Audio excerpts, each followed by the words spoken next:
চাংখারপুলে 6 মার্ডারে সাবেক DMP commissioner Habib সহ 3 জনের মৃত্যুদণ্ড, আরও 5 পুলিশ কর্মকর্তার বিভিন্ন মেয়াদে সাজা।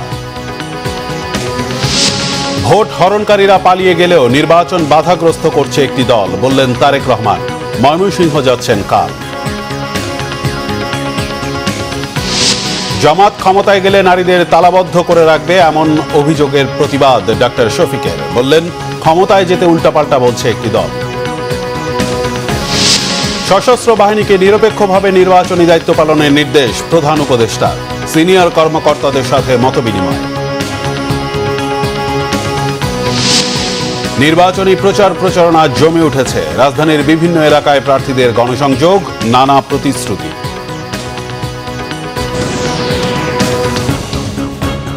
দেখছিলেন ক্রাউন সিমেন্ট সংবাদ শিরোনাম। এবার বিস্তারিত। জুলাই গণ অভ্যুত্থানে চানখারপুলে 6 জনকে হত্যা মামলায় ডিএমপির সাবেক কমিশনার হাবিবুর রহমান হাবিব, যুগ্ম কমিশনার সুদীপ কুমার চক্রবর্তী, রমনার সাবেক উপ পুলিশ কমিশনার শাহ আলমের মৃত্যুদণ্ডের রায় দিয়েছে আন্তর্জাতিক অপরাধ ট্রাইব্যুনাল 1। তাদের সম্পত্তি বাজেয়াপ্তের নির্দেশও দেওয়া হয়েছে। এছাড়া সহকারী পুলিশ কমিশনার ইমরুল হাসান সহ 5 জনকে বিভিন্ন মেয়াদে সাজা দেওয়া হয়েছে। রায়ে ন্যায় বিচার হয়নি বলে আপিল করবে বলে জানিয়েছে প্রসিকিউশন ও আসামি পক্ষ। এদিকে রায়ে ক্ষোভ জানান নিহতদের পরিবার। আহমেদ সারোয়ারের রিপোর্ট। 24 আগস্ট সকাল রাজধানীর চাংখারপুলে ছাত্র জনতার আন্দোলন ছত্রভঙ্গ করতে মারমুখী আইনশৃঙ্খলা বাহিনী। বিক্ষুব্ধ জনতা দমনে গুলি চালায় পুলিশ। সেখানে আনাস সহ 6 জন নিহত হয়। এ ঘটনায় 8 জনকে আসামি করে মামলা করা হয় পুনর্গঠিত আন্তর্জাতিক অপরাধ ট্রাইব্যুনালে। চাংখারপুলে 6 জনকে হত্যা মামলার বিচার কাজ শেষ করে সোমবার রায় ঘোষণা করে আন্তর্জাতিক অপরাধ ট্রাইব্যুনাল। রায়ে পলাতক 3 জনকে মৃত্যুদণ্ড, পলাতক সহকারী কমিশনার ইমরুল হাসান এবং কারাগারে থাকা বাকি 4 জনকে বিভিন্ন মেয়াদে সাজা দেওয়া হয়। DMP commissioner Habibur Rahman Habib, additional commissioner Sudip Kumar Chakraborty এবং এডিসি শাহ আলম মোহাম্মদ আক্তারুল ইসলাম, এই 3 জনকে মৃত্যুদণ্ড দিয়েছেন। কিন্তু পরবর্তী যে সমস্ত আসামি ছিল, একজন এসি ছিল ইমরুল, একজন ইন্সপেক্টর আরশাদ এবং বাকি 3 জন কনস্টেবল, যারা সরাসরি ফিল্ডে থেকে গুলিবর্ষণ করেছিল, যাদের গুলিবর্ষণ করতে ভিডিওতে দেখা গেছে যাদের নামে অস্ত্র ইস্যু ছিল না, অথচ তারা অন্যদের রাইফেল নিয়ে গুলি করেছে, তাদেরকে কম সাজা দেওয়া হয়েছে। একজনকে 6 বছরের, একজন 4 বছর, বাকি 3 জন কনস্টেবলকে 3 বছর করে সাজা দেওয়া হয়েছে। যে 3 জনের বিরুদ্ধে মৃত্যুদণ্ড দেওয়া হয়েছে তাদের যত সম্পদ আছে সেগুলো রাষ্ট্রের অনুকূলে বাজেয়াপ্ত করার জন্য নির্দেশ দেওয়া হয়েছে। আর বাকিটা এই বাজেয়াপ্তকৃত সম্পদ কাদেরকে দেওয়া হবে সেই ব্যাপারটা পূর্ণাঙ্গ রায় পেলে আমরা হয়তো বুঝতে পারবো যে সেখানে কি ধরনের অবজারভেশন আছে। আসামিদের কম সাজা হওয়ায় ন্যায় বিচার নিশ্চিত হয়নি জানিয়ে আপিল করা হবে বলে জানান চিফ প্রসিকিউটর।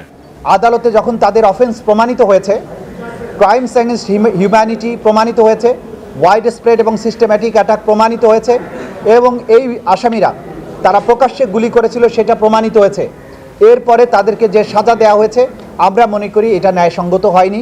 যদিও আদালতের আদেশ সকলের উপরে শিরোধার্য, আমাদেরকে মানতে হবে।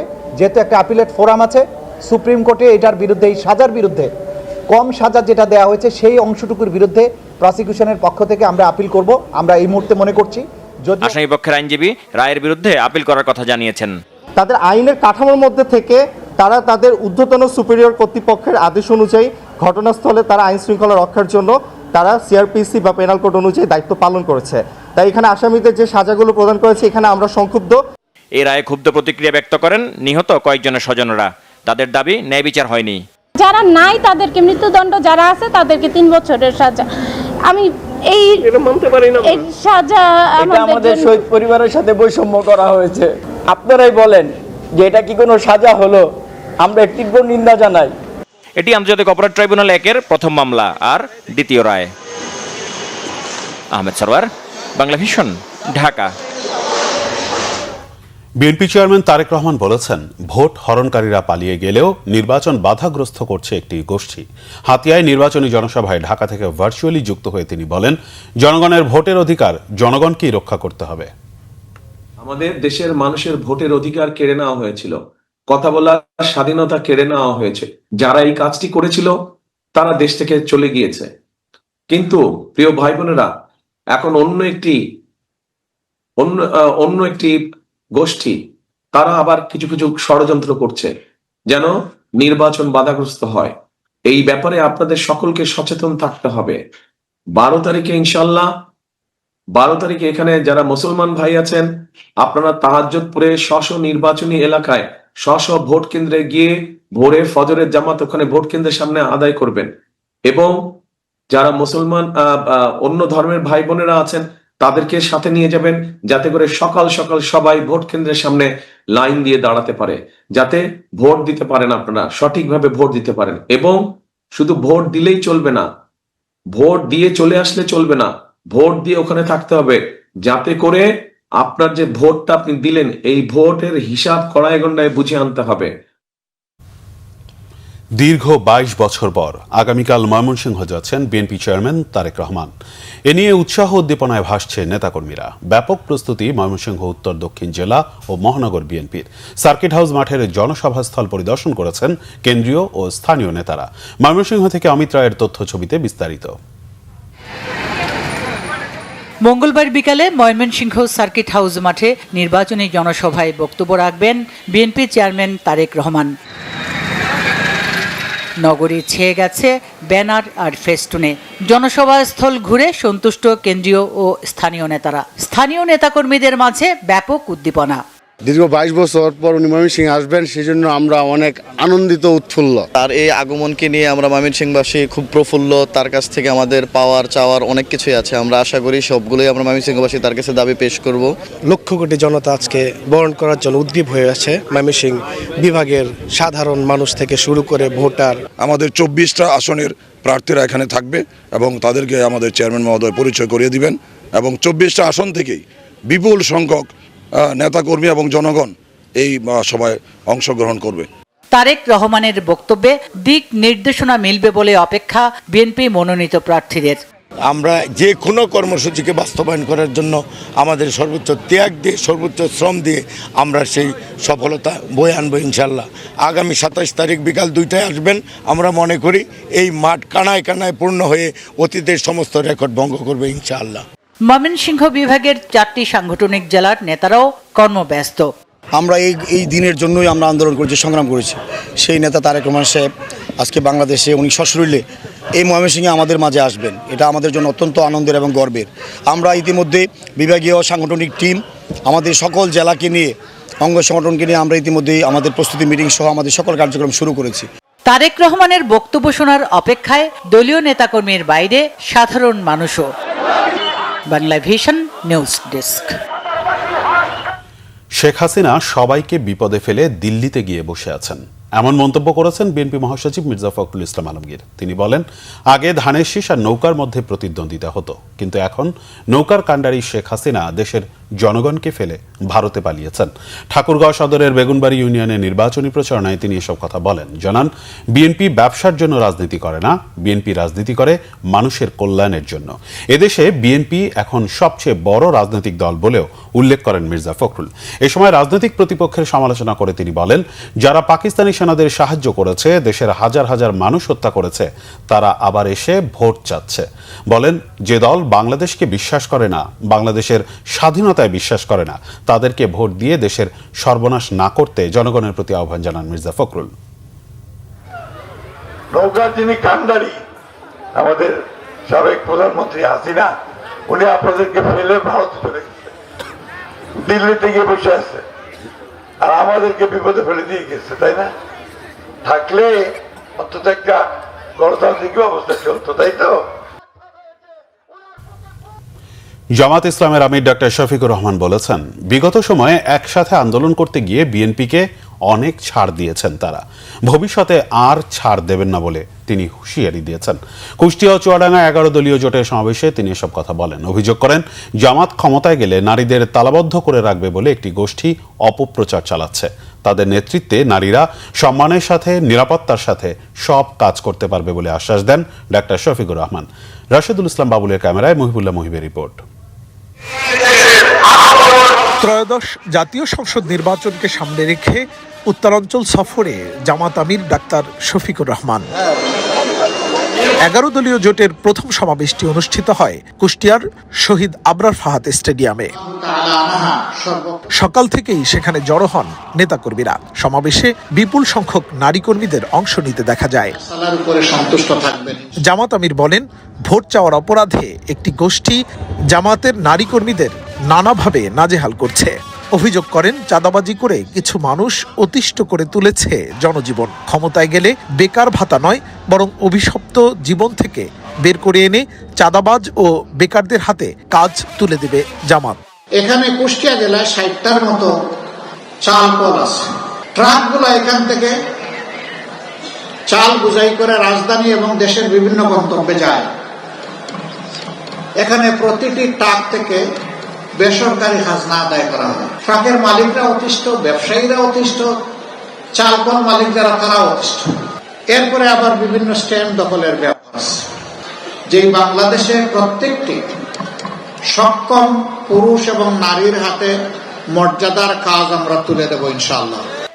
ডাক্তার শফিকুর রহমানের প্রতিশ্রুতি ইনসাফ ভিত্তিক সমাজ প্রতিষ্ঠার। উত্তরাঞ্চলের নদীগুলো রক্ষায় কাজ করবেন বলেও জানান তিনি। অভিযোগ করেন, উন্নয়নের নামে গত 54 বছরে যারাই ক্ষমতায় এসেছে তারাই লুটপাট করেছে। এই অবস্থার পরিবর্তন চায় জামাত ইসলামী। দেশবাসী, বিশেষ করে যুব সমাজ এবং মায়ের জাত, তারা আর বস্তা পচা রাজনীতি দেখতে চান না। মাদেরকে জিজ্ঞেস করা হয়, আপনারা কেন পাল্লায় ভোট দিবেন? বলে যে আমরা পাল্লায় ভোট দিব, আমরা নিরাপদ থাকতে চাই। এই জন্য আসলে নিরাপদ থাকবেন না, এখনই ওদের হাতে আমাদের নিরাপত্তা নাই, ক্ষমতা সব শেষ করে দেবে। পরে কুষ্টিয়া 1, 2, 3 ও 4 আসনে জামাত মনোনীত প্রার্থীদের হাতে দাঁড়িপাল্লা প্রতীক তুলে দেন জামাতের আমির ডাক্তার শফিকুর রহমান। পরে জামাত আমির মেহেরপুর হয়ে অংশ নেন চুয়াডাঙ্গার টাউন হল মাঠের মহাসমাবেশে। 11 দলের পক্ষে যে সমস্ত মা বোনেরা নির্বাচনী ক্যাম্পেইনে যাচ্ছেন, তাদের সাথে অমানবিক আচরণ করছে, অভদ্র আচরণ করছে। আমরা তাদেরকে বলি, নতুন করে সুরসুরি দিও না। সুতরাং আমাদের ধৈর্যের পরীক্ষা নিও না। মনে রাখবা, আমাদের জীবনের চাইতে আমাদের মা বোনদের ইজ্জতের দাম আমাদের কাছে অনেক বেশি। সুতরাং বেয়াদবি করলে আগুনের ফুল কি দেখতে পাবা। পরে দলের মনোনীত প্রার্থীদের পক্ষে দাঁড়িপাল্লায় ভোট চান তিনি। দেন নানা প্রতিশ্রুতিও। ত্রয়োদশ জাতীয় সংসদ নির্বাচনের প্রাক্কালে দেশের উত্তরাঞ্চলের বেশ কয়েকটি জেলায় সফর করলেন জামাতের আমির ডাক্তার শফিকুর রহমান। নারীর উন্নয়নের পাশাপাশি অবহেলিত এইসব জনপদের উন্নয়নে ভূমিকা রাখার প্রতিশ্রুতি দিলেন তিনি। 11 দলীয় জোট নির্বাচিত হলে এই দেশের আমূল পরিবর্তনের প্রতিশ্রুতি দেন ডাক্তার শফিকুর রহমান। মুহিবুল্লাহ মুহিব, বাংলা ভিশন, চুয়াডাঙ্গা। একটি দলের বাড়ি বাড়ি গিয়ে ভোটারদের ব্যক্তিগত তথ্য সংগ্রহ, ধর্মীয় অনুভূতি ব্যবহার করে ভোটকে প্রভাবিত করা অনাকাঙ্ক্ষিত ও বেআইনি বলে মন্তব্য করেছেন বিএনপির নির্বাচন পরিচালনা কমিটির মুখপাত্র মাহদি আমিন। গুলশানে নির্বাচন পরিচালনা কার্যালয়ে সংবাদ সম্মেলনে এ মন্তব্য করেন তিনি। মাহদি আমিন জানান, এ নিয়ে নির্বাচন কমিশনে অভিযোগ করা হয়েছে এবং তারা আমলে নিয়েছে। অনতিবিলম্বে ব্যবস্থা গ্রহণের দাবি জানান তিনি। দলের চেয়ারম্যান তারেক রহমানের নির্বাচনী সফরে জনগণের অভূতপূর্ব সাড়া পাওয়া গেছে বলে মন্তব্য করেন বিএনপি মিডিয়া সেলের প্রধান ডাক্তার মওদুদ আহমেদ পাভেল। সারা দেশে জামাতের সাথে সংঘর্ষের ব্যাপারে আইন শৃঙ্খলা বাহিনীকে আরো কঠোর হওয়ার আহ্বান জানানো হয়। ধর্মের অপব্যাখ্যা দিয়ে ভোট চাওয়ার এই অপপ্রয়াস অনাকাঙ্ক্ষিত। এটি দৃশ্যমান যে ধর্মীয় বিশ্বাস ও আবেগকে ব্যবহার করে দেশের ভোটারদের প্রভাবিত করার যে চেষ্টা, সেটি নির্বাচনের স্বচ্ছতা, নিরপেক্ষতা, অবাধ ও সুষ্ঠু পরিবেশকে মারাত্মকভাবে ক্ষুণ্ণ করছে। আপনারা জানেন, এ ধরনের কর্মকাণ্ড গণপ্রতিনিধিত্ব আদেশ 1972-এর 77(1) ঘ অনুচ্ছেদের সুস্পষ্ট লঙ্ঘন। আসন্ন নির্বাচনকে অংশগ্রহণমূলক, শঙ্কামুক্ত ও সুষ্ঠুভাবে সম্পন্ন করতে নির্দেশ দিয়েছেন প্রধান উপদেষ্টা ডক্টর মোহাম্মদ ইউনূস। এজন্য সশস্ত্র বাহিনীকে পেশাদারিত্ব, নিরপেক্ষতা এবং আন্তঃপ্রাতিষ্ঠানিক সমন্বয়ের মাধ্যমে দায়িত্ব পালন করতে তাগিদ দিয়েছেন তিনি। জাতীয় সংসদ নির্বাচন ও গণভোট উপলক্ষে ঢাকা সেনানিবাসে সশস্ত্র বাহিনীর ঊর্ধ্বতন কর্মকর্তাদের সাথে মতবিনিময় অনুষ্ঠানে প্রধান উপদেষ্টা এসব নির্দেশনা দেন। এতে আসন্ন জাতীয় সংসদ নির্বাচন ও গণভোট ঘিরে দেশের সার্বিক নিরাপত্তা পরিস্থিতি, আইন শৃঙ্খলা রক্ষা এবং সশস্ত্র বাহিনীর সম্ভাব্য দায়িত্ব ও প্রস্তুতি নিয়ে আলোচনা হয়। এ সময় নির্বাচনকালীন শান্তিপূর্ণ পরিবেশ নিশ্চিতে প্রয়োজনীয় দিক নির্দেশনাও দেন প্রধান উপদেষ্টা। সভার শুরুতে দেশের বিভিন্ন প্রয়োজনে সশস্ত্র বাহিনীর গৌরবোজ্জ্বল ও দায়িত্বপূর্ণ ভূমিকার উল্লেখ করেন প্রফেসর ইউনূস। দীর্ঘ সময় ধরে ধৈর্য ও পেশাদারিত্বের সাথে দেশের আইন শৃঙ্খলা বজায় রাখার জন্য সশস্ত্র বাহিনীর প্রতি ধন্যবাদ ও কৃতজ্ঞতা জানান। এর আগে প্রধান উপদেষ্টা ঢাকা সেনানিবাসে পৌঁছলে তাকে স্বাগত জানান তিন বাহিনী প্রধানরা। জাতীয় নির্বাচন ও গণভোট পর্যবেক্ষণের জন্য ৮১টি পর্যবেক্ষক সংস্থার পক্ষ থেকে কেন্দ্রীয়ভাবে ৭,৯৯৭ জন এবং স্থানীয়ভাবে ৪৭,৪৫৭ জন পর্যবেক্ষণ করবেন বলে জানিয়েছে নির্বাচন কমিশন। নির্বাচনের সার্বিক পরিস্থিতি সন্তোষজনক বলে দাবি করেছে নির্বাচন কমিশন। বিস্তারিত সৈকত সাদিকের প্রতিবেদনে। আসন্ন জাতীয় নির্বাচনের সার্বিক পরিস্থিতি বাংলাদেশে অবস্থানরত বিভিন্ন দেশের কূটনীতিকদের অবহিত করেছেন নির্বাচন কমিশন। সোমবার সকালে এই বৈঠকের বিস্তারিত গণমাধ্যমে তুলে ধরেন ইসির সিনিয়র সচিব আক্তার আহমেদ। জানান, নির্বাচনের ফলাফল ও ভোট গণনা একসাথে হবে। এর কারণে ভোটের ফলাফল প্রকাশে দেরি হবে বলেও উল্লেখ করেন তিনি। আচরণবিধি লঙ্ঘনের বিষয়েও সাংবাদিকদের প্রশ্নের জবাব দেন। আচরণবিধি ভঙ্গের বিষয়টা আপনারা ৩০০ কনস্টিটিউয়েন্সিতে ৩০০টা electoral enquiry and adjudication committee আছে, তাদেরকে বলেন, তাদেরকে আপনারা বলেন, রিটার্নিং অফিসারের কাছে বলেন, with a copy to us. আমরা এখান থেকে এই জিনিসটাকে ফলো আপ করবো। একটা সরকারি চাকরিজীবী, একটা যারা আপনার ভোট ব্যবস্থার সাথে জড়িত আছেন তারা, আর যারা আইনি হেফাজতে আছেন, এদের ব্যালট আজকে থেকে ডিস্ট্রিবিউশন শুরু হয়েছে। নির্বাচনের সার্বিক পরিবেশ নিয়ে সন্তোষ প্রকাশ করেন কমিশনার আব্দুর রহমানেল মাসুদ। ভোটারদের নির্বিঘ্নে কেন্দ্রে যাওয়ার আহ্বান জানিয়েছেন তিনি।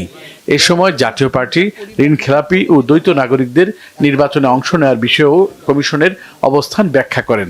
কোনো পার্টির নাম উল্লেখ না করে আমি বলি, বাংলাদেশে বর্তমানে যে সমস্ত দল তাদের রেজিস্ট্রেশন বহাল আছে, প্রত্যেকের জন্য সমান সুযোগ আমরা সৃষ্টি করেছি এবং তাদের উপর কোনো বাধা, যেহেতু আইনি বাধা নেই, তারা নির্বিঘ্নে নির্বাচনে অংশগ্রহণ করতে পারবে।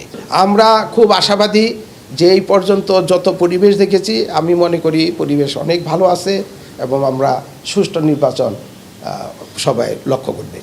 এদিকে জামায়াতের পক্ষ থেকে নির্বাচনী প্রচারণায় বাধা, হুমকি সহ নানা অভিযোগ সিইসির কাছে তুলে ধরেন দলটির প্রতিনিধিরা। প্রতিটি কেন্দ্রে সিসি ক্যামেরা স্থাপনের দাবি তাদের। একটি দলের পক্ষ থেকে আমাদের নারী কর্মীদের উপর মারাত্মক ধরনের আচরণ করা হচ্ছে, যেটি একটা উদ্বেগ এবং উৎকণ্ঠা তৈরি করেছে। আমরা ইসিকে বলেছি, নির্বাচন কমিশনকে আমরা অনুরোধ জানিয়েছি এই ব্যাপারে ওনারা যাতে প্রয়োজনীয় পদক্ষেপ, রিটার্নিং অফিসার, আইন শৃঙ্খলা বাহিনী সহ যারা আছেন মাঠে কাজ করেন, তারা যাতে সেই ভূমিকা পালন করেন। সৈকত সাদিক, বাংলা ভিশন, ঢাকা। এদিকে নির্বাচন কমিশনার অবসরপ্রাপ্ত ব্রিগেডিয়ার জেনারেল আবুল ফজল মোহাম্মদ সানাউল্লাহ বলেছেন, ভোট কেনাবেচা ঠেকাতে এবার প্রতিটি আসনে মোবাইল ব্যাংকিংয়ে নজরদারি থাকবে। চাঁদপুর জেলা প্রশাসকের সম্মেলন কক্ষে আইন শৃঙ্খলা রক্ষাকারী সেল এবং ভিজিলেন্স ও অবজারভেশন টিমের সাথে মতবিনিময় সভায় তিনি একথা জানান। সমাজে এই ঘটনা ঘটে থাকে, ভোট কেনাবেচা, এটা যেন না হয়। সাধারণ মানুষকে উদ্বুদ্ধ করতে হবে, তারা যেন এই কয় টাকার বিনিময়ে তার ভোটটা বিক্রি করে 5 বছরের জন্য গোলামে রূপান্তরিত না হয়। আমরা কিছু রেস্ট্রিকটিভ মেজার এখানে ইম্পোজ করব, এটা ক্যাপ দিয়ে দিব, আমরা একটা সিলিং নির্ধারণ করে দিব যে অ্যাভারেজের বেশি বা একটা সিলিং এর বেশি এই নির্বাচনকালীন সময়ে, বিশেষ করে 8 তারিখের পর থেকে আর এই ট্রানজাকশন গুলো করা যাবে না। তো আপনারাও খেয়াল করবেন যে MFS ব্যবহার করে এই বিভিন্ন ধরনের আপনার নগদ হোক, বিকাশ হোক, রকেট হোক, ইত্যাদি ইত্যাদি, এর মাধ্যমে যেন টাকা বিলি না হওয়া শুরু হয়। বিষয় হবে আনন্দের মাধ্যম হবে। প্রচারণা শুরুর পঞ্চম দিনে ঢাকার বিভিন্ন আসনে ব্যাপক গণসংযোগ করেছেন বিএনপি মনোনীত সংসদ সদস্য প্রার্থীরা। রাজধানীর সূত্রাপুর এলাকায় নির্বাচনী প্রচারণা ও গণসংযোগ করেছেন ঢাকা ৬ আসনের প্রার্থী ইশরাক হোসেন। এ সময় তিনি বলেন, প্রচারণা শান্তিপূর্ণ হলেও কিছু দলের কয়েকজন প্রার্থীদের আপত্তিকর মন্তব্যে অস্বস্তি বাড়ছে। মিরপুরের বিভিন্ন এলাকায় গণসংযোগ করেছে ঢাকা ১৬ আসনের প্রার্থী আমিনুল হক। বিস্তারিত শুভ মাহফুজের রিপোর্টে। ত্রয়োদশ সংসদ নির্বাচনের প্রচারণার পঞ্চম দিন সোমবার দিনব্যাপী রাজধানীর পুরান ঢাকার নিজ নির্বাচনী এলাকার অলিগলিতে গণসংযোগ করেন ঢাকা ৬ আসনের বিএনপি মনোনীত প্রার্থী ইশরাক হোসেন।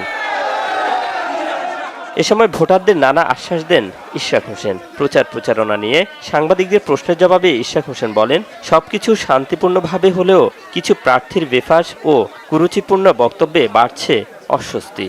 অত্যন্ত কুরুচিপূর্ণ, অত্যন্ত বাজে মন্তব্য করেছে। তার উচিত জাতির সামনে দাঁড়িয়ে ক্ষমা চাওয়া, অন্য অথবা সেটা যদি না করে তার দলের উচিত তার বিরুদ্ধে সাংগঠনিক ব্যবস্থা নিয়ে তাকে দল থেকে বহিষ্কার করে তার প্রার্থিতা বাতিল করে দেওয়া। এই ভণ্ডদেরকে যারা ধর্মের নামে চাঁদাবাজি করছে, লুটপাট করছে, বর্তমানে সরকারি থেকে তারা ক্ষমতা ভোগ করে সব জায়গায় দখলদারিত্ব করছে, ব্যাংক দখল করছে, হসপিটাল দখল করছে, আপনার বিভিন্ন ফাইন্যান্সিয়াল ইনস্টিটিউশন দখল করেছে এবং সামনে একটা লেবাস ধরে জনগণকে বোকা বানাচ্ছে, প্রতারণা করছে।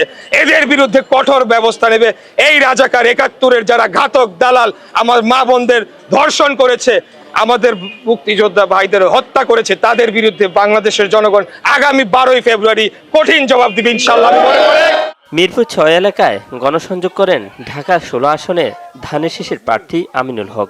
গণসংযোগ চলাকালে মিরপুর এলাকার গ্যাস, পানি ও ভাঙা রাস্তা সংস্কারের দীর্ঘমেয়াদী পরিকল্পনার কথা তুলে ধরেন তিনি।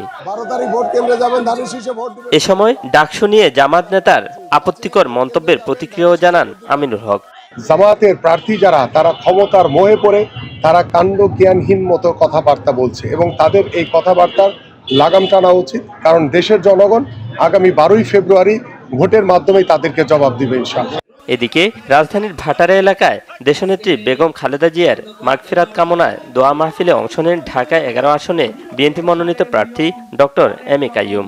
এ সময় তিনি বলেন, ৭১ সালে যারা দেশের বিরুদ্ধে অবস্থান নিয়েছিল, ভোট দেওয়ার আগে তাদের ইতিহাস বিচার করে জনগণকে সিদ্ধান্ত নিতে হবে। শুভ মাহফুজ, বাংলা ভিশন, ঢাকা।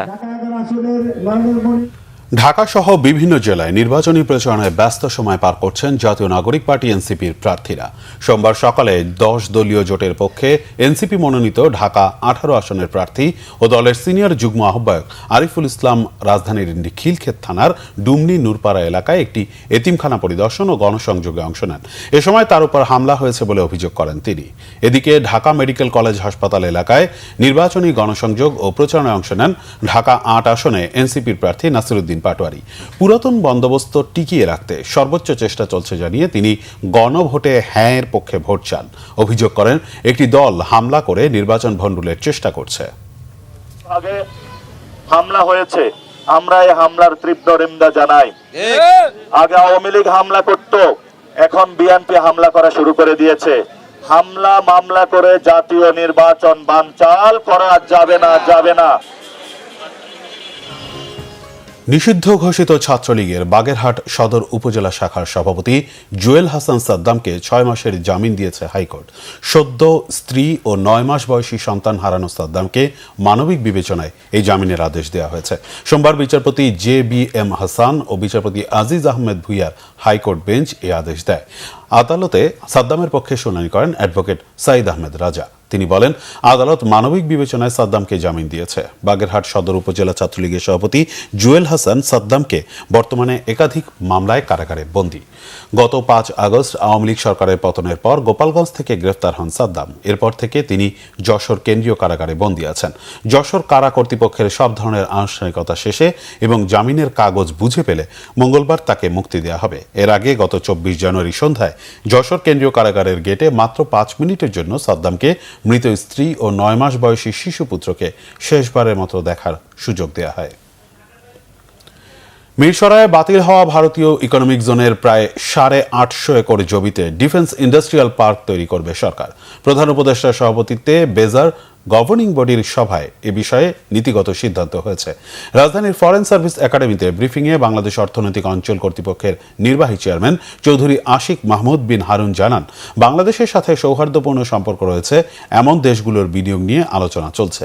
এছাড়াও চট্টগ্রামের আনোয়ারায় একটি ফ্রি ট্রেড জোনের বিষয়ে সিদ্ধান্ত হয়। এর ফলে কাস্টমসের বাধ্যবাধকতা থাকবে না। দেশি বিদেশি যে কেউ ইম্পোর্ট করার পাশাপাশি এখান থেকে রিইম্পোর্টও করতে পারবে। এজন্য 8টি আইন ও বিধিমালা পরিবর্তন করতে হবে। সরকার রোডম্যাপ তৈরি করছে, আগামী সরকার কাজ শুরু করতে পারবে বলে তিনি আশা প্রকাশ করেন। বিডার চেয়ারম্যান জানান, এফডিআই আনতে ভূমিকা রাখলে প্রবাসীদের ক্যাশব্যাক সুবিধা দেওয়ার সিদ্ধান্ত হয়েছে। এছাড়া দেশের বাইরে আপাতত চীন, কোরিয়া ও ইইউতে বিডার অফিস চালুর সিদ্ধান্ত হয়। বিনিয়োগকারীদের সুবিধায় সরকারি 6টি সংস্থাকে একীভূত করা হবে বলেও জানানো হয় ব্রিফিংয়ে। আমরা প্রায় 850 একর জমিকে আজকে থেকে ইয়ারমার্ক করছি। নীতিগত সিদ্ধান্ত হয়েছে যে আমরা মাস্টার প্ল্যানে এটাকে ইনক্লুড করব, যেটা আসলে ডিফেন্স ইন্ডাস্ট্রিয়াল জোন হিসেবে এখন থেকে ইয়ারমার্কড হবে। এবং এই জায়গাটা এই মুহূর্তে খালি আছে। এটা গত বছরের জুন পর্যন্ত আসলে ইন্ডিয়ান ইকোনমিক জোন হিসেবে আইডেন্টিফাই করা ছিল। তো আপনারা অনেকে শুনেছেন যে ওই প্রজেক্টটা ক্যান্সেল হয়ে গেছে। অন্তর্বর্তী সরকার প্রধান 3-0 তত্ত্বের প্রবর্তক হওয়া সত্ত্বেও সরকার আন্তর্জাতিক ক্লিন এনার্জি দিবস পালনে ব্যর্থ হয়েছে বলে মন্তব্য করেছে ট্রান্সপারেন্সি ইন্টারন্যাশনাল বাংলাদেশ। টিআইবির নির্বাহী পরিচালক ডক্টর ইফতেখারুজ্জামান আন্তর্জাতিক ক্লিন এনার্জি দিবস উপলক্ষে আয়োজিত টেকসই উন্নয়নে নবায়নযোগ্য জ্বালানি ও সুশাসন শীর্ষক অনুষ্ঠানে কথা বলেন তিনি। ডক্টর ইফতেখারুজ্জামান বলেন, শূন্য নিট কার্বন নিঃসরণ ও নবায়নযোগ্য জ্বালানি নিয়ে কাজ করার সুযোগ কেন সরকার হারালো সে বিষয়ে দেশবাসীর কাছে জবাব দিতে হবে। বলেন, অন্তর্বর্তীকালীন সরকারের প্রায় সব সিদ্ধান্তই ছিল চাপিয়ে দেয়া। জ্বালানির মাস্টার প্ল্যানের খসড়া অধ্যাদেশও অংশীজনদের না জানিয়ে চাপিয়ে দেওয়া হয়েছে। খসড়া অধ্যাদেশ পুনর্বিবেচনা করার পরামর্শ টিআইবির।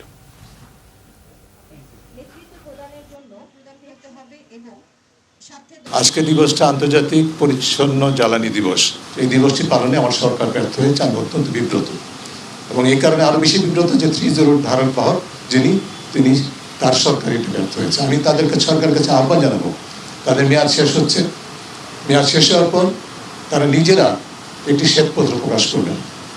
এই শ্বেতপত্র এই 3-0কে কেন্দ্র করে আন্তর্জাতিকভাবে যে প্রচারণা করে থাকেন, জাতীয়ভাবে সে প্রচারণার পাশাপাশি কতটুকু দায়িত্ব পালন করেছেন, এই 3টি বিষয়কে কেন্দ্র করে এই বিষয়ে আমরা মনে করি দেশবাসী জানতে চাইবে। মিথ্যা ঘোষণা দিয়ে পণ্য আমদানি না করে ব্যবসায়ীদের সঠিক পথে ব্যবসা করার আহ্বান জানিয়েছেন এনবিআর চেয়ারম্যান মোহাম্মদ আব্দুর রহমান খান। অবৈধ পণ্য আনার কারণে কাস্টমসে জটিলতা হয় বলে উল্লেখ করেন তিনি। আন্তর্জাতিক কাস্টমস দিবস উপলক্ষে সোমবার দেশের কয়েকটি শিল্প প্রতিষ্ঠানের মালিকদের অথরাইজড ইকোনমিক অপারেটর সনদ তুলে দেন এনবিআর চেয়ারম্যান। এ সময় পিআরআই এর প্রতিষ্ঠাতা চেয়ারম্যান ডক্টর জাইদি সাত্তার শুল্ক যৌক্তিকীকরণ ও বাণিজ্য নীতি উদারীকরণের তাগিদ দেন। সরকারের সচিবরাও পণ্য আমদানি সহজ করতে কাস্টমসের কার্যক্রম 24 ঘন্টা চালু রাখার পরামর্শ দেন। জবাবে এনবিআর চেয়ারম্যান জানান, রাজস্ব আহরণে স্বয়ংক্রিয় অনলাইন পদ্ধতির ব্যবহারে জোর দেওয়া হচ্ছে। তবে সকল করদাতাকে খুশি করে সরকারি চাহিদা অনুযায়ী রাজস্ব আদায় সম্ভব নয়। এরপরও সব সেবায় বৈষম্য দূর করতে কাজ চলছে। দেশের স্বার্থ ও স্থানীয় শিল্পের সুরক্ষা নিশ্চিত করে বাণিজ্য সুবিধা বাড়ানো এবং সব আমদানি পণ্যের শুল্ক যৌক্তিক পর্যায়ে নামিয়ে আনার আশ্বাস দেন তিনি। তাই এফওসিতে আমরা গার্মেন্টসের একদম শুরুর দিকে শুধু কাটিং এন্ড মেকিং করতাম, এরপরে আমরা এত ব্যাকওয়ার্ড লিঙ্কেজ করলাম। এখন যদি আমরা আবার এফওসিকে এইভাবে এনকারেজ করি, তাহলে আমাদের যারা ইন্ডাস্ট্রিয়ালিস্ট তারা বলবে আমাদের দেশকে কিনবে, যদি বিদেশ থেকে ফ্রি মালামাল নিয়ে এসে সেলাই করে বাইরে দিয়ে পাঠানো যায়। সুতরাং আমাদের দিক থেকে আসলে সমস্যাগুলো দুই দিকেই অ্যাড্রেস করতে হয়। ট্রেডকে যেমন আমরা ফ্যাসিলিটেট করবো, একইভাবে ন্যাশনাল ইন্টারেস্টটাকে প্রটেক্ট করা। আমাদের যারা ব্যবসায়িক ভাইরা আছেন তাদেরও চিন্তা করতে হবে যে আপনারা যাতে করে সঠিক রাস্তায় থাকেন এবং আপনারা যদি মিস ডিক্লারেশনটা না দেন। দলের চেয়ারম্যান তারেক রহমানের পক্ষে রাজধানীর করাইল এলাকায় দুদিনের বিনামূল্যে চিকিৎসা সেবা ও ওষুধ দেওয়া শুরু করেছে বিএনপি। মেডিকেল ক্যাম্পে প্রথম দিন সোমবার বেলা 2টা পর্যন্ত 5 শতাধিক রোগীকে চিকিৎসা দেওয়া হয়। বিশেষজ্ঞ ডাক্তারের মাধ্যমে পরামর্শপত্রের সাথে ওষুধও দেওয়া হয়। এর আগে ক্যাম্পের কার্যক্রম উদ্বোধন করেন বিএনপি স্বাস্থ্য বিষয়ক সম্পাদক ডক্টর মোহাম্মদ রফিকুল ইসলাম। তিনি বলেন, দেশের যে কোনো দুর্যোগে তারেক রহমান দেশের মানুষের পাশে ছিলেন, এখনও আছেন। বিএনপি সরকারে গেলে স্বাস্থ্য খাতে দুর্নীতি নির্মূল করবে বলে জানান ডক্টর মোহাম্মদ রফিকুল ইসলাম। এ সময় তিনি ঢাকা 17 আসনে জনগণকে ধানের শীষে ভোট দেওয়ার আহ্বান জানান। বিমানবাহী মার্কিন রণতরী আব্রাহাম লিঙ্কন মধ্যপ্রাচ্য হয়ে ইরানের কাছাকাছি পৌঁছেছে। এছাড়া আকাশ ও মিসাইল প্রতিরক্ষা ব্যবস্থা জোরদারে ইসরায়েলে থার্ড মোতায়েন করেছে ট্রাম্প প্রশাসন। ইসরায়েলি সংবাদ মাধ্যম চ্যানেল 12 জানিয়েছে, আগামী কয়েকদিনে মধ্যপ্রাচ্য পরিস্থিতি আরও উত্তপ্ত হয়ে উঠতে পারে। দেশটির বেসামরিক বিমান চলাচল কর্তৃপক্ষ আকাশসীমা বন্ধ করে দেওয়ার মতো সতর্ক সংকেত দিয়েছে। মার্কিন প্রেসিডেন্ট ডোনাল্ড ট্রাম্প মধ্যপ্রাচ্যে বিমানবাহী রণতরী মোতায়েন করলেও সেটি ব্যবহারের প্রয়োজন হবে না বলে জানিয়েছেন। তবে দ্রুততম সময়ের মধ্যে মধ্যপ্রাচ্যে মার্কিন সামরিক শক্তি জড়ো হওয়ায় সর্বোচ্চ সতর্ক অবস্থানে আছে ইরান। তেহরানের একজন জ্যেষ্ঠ কর্মকর্তা হুঁশিয়ারি দিয়ে বলেছেন, ইরানের মাটিতে যুক্তরাষ্ট্র বা তার মিত্র ইসরায়েলের যে কোনো হামলা সর্বাত্মক যুদ্ধ হিসেবে বিবেচনা হবে। ইরানের ওই কর্মকর্তা আশা করছেন, যুক্তরাষ্ট্রের সামরিক সমাবেশ বড় কোনো সংঘাতের জন্য নয়, তবে ইরানের সেনাবাহিনী সম্পূর্ণ প্রস্তুত আছে। সার্জিক্যাল, সীমিত বা যে কোনো হামলার জবাবে ইরান তার সর্বোচ্চ শক্তি ব্যবহার করবে। ক্রিকেট। পাকিস্তানের টি-20 বিশ্বকাপে অংশ নেওয়ার সিদ্ধান্ত আগামী সপ্তাহে। প্রধানমন্ত্রী শাহবাজ শরীফের সাথে বৈঠক করেছেন পিসিবি চেয়ারম্যান মহসিন নকভি। নিরাপত্তা শঙ্কায় ভারতের টি-20 বিশ্বকাপ না খেলার কথা জানিয়ে আইসিসিকে ভেন্যু বদলের অনুরোধ করে বাংলাদেশ ক্রিকেট বোর্ড, কিন্তু বিসিবির কথা রাখেনি আইসিসি। ভারতে খেলতে না চাওয়ায় বাংলাদেশকে বাদ দেয় টুর্নামেন্ট থেকে, নেয় স্কটল্যান্ডকে। বাংলাদেশের প্রতি আইসিসির আচরণে বিশ্বকাপ বয়কটের গুঞ্জন ওঠে পাকিস্তানকে নিয়ে, যদিও বিশ্বকাপের জন্য দল ঘোষণা করে পিসিবি। তবে সালমান আগার নেতৃত্বে পাকিস্তান টি-20 বিশ্বকাপে অংশ নেবে কিনা সেই সিদ্ধান্ত নেওয়ার ভার ছেড়ে দেয় সরকারের উপর। সোমবার পাকিস্তানের প্রধানমন্ত্রী মিয়ান মোহাম্মদ শাহবাজ শরীফের সাথে আলোচনায় বসেন পিসিবি চেয়ারম্যান মহসিন নকভি। আইসিসির অনিয়ম ও বাংলাদেশের সাথে অবিচারের বিষয়টি তুলে ধরেন তিনি। উল্লেখ করেন, 2025 সালে চ্যাম্পিয়ন্স ট্রফিতে পাকিস্তানে খেলতে চায়নি ভারত, বিকল্প ভেন্যু দেওয়া হয় তাদের। নিজের এক্স হ্যান্ডেলে পিসিবি বস জানান, প্রধানমন্ত্রীর সাথে একটি ফলপ্রসূ বৈঠক হয়েছে, তাকে আইসিসি সম্পর্কিত বিষয়টি অবহিত করা হয়েছে এবং তিনি নির্দেশ দিয়েছেন যেন সমস্ত বিকল্প খোলা রেখেই এটি সমাধান করা হয়। চূড়ান্ত সিদ্ধান্ত নেওয়া হবে আগামী শুক্রবার অথবা সোমবার। সংবাদ শেষ করব ক্রাউন সিমেন্ট শিরোনামগুলো আরেকবার জানিয়ে।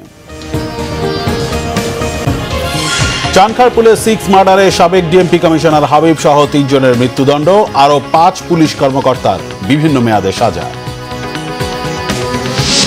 ভোট হরণকারীরা পালিয়ে গেলেও নির্বাচন বাধাগ্রস্ত করছে একটি দল, বললেন তারেক রহমান। ময়মনসিংহ যাচ্ছেন কাল। জামাত ক্ষমতায় গেলে নারীদের তালাবদ্ধ করে রাখবে এমন অভিযোগের প্রতিবাদ ডক্টর শফিকের, বললেন ক্ষমতায় যেতে উল্টাপাল্টা বলছে একটি দল। সশস্ত্র বাহিনীকে নিরপেক্ষভাবে নির্বাচনী দায়িত্ব পালনের নির্দেশ প্রধান উপদেষ্টার, সিনিয়র কর্মকর্তাদের সাথে মতবিনিময়। নির্বাচনী প্রচারণা জমে উঠেছে, রাজধানীর বিভিন্ন এলাকায় প্রার্থীদের গণসংযোগ, নানা প্রতিশ্রুতি।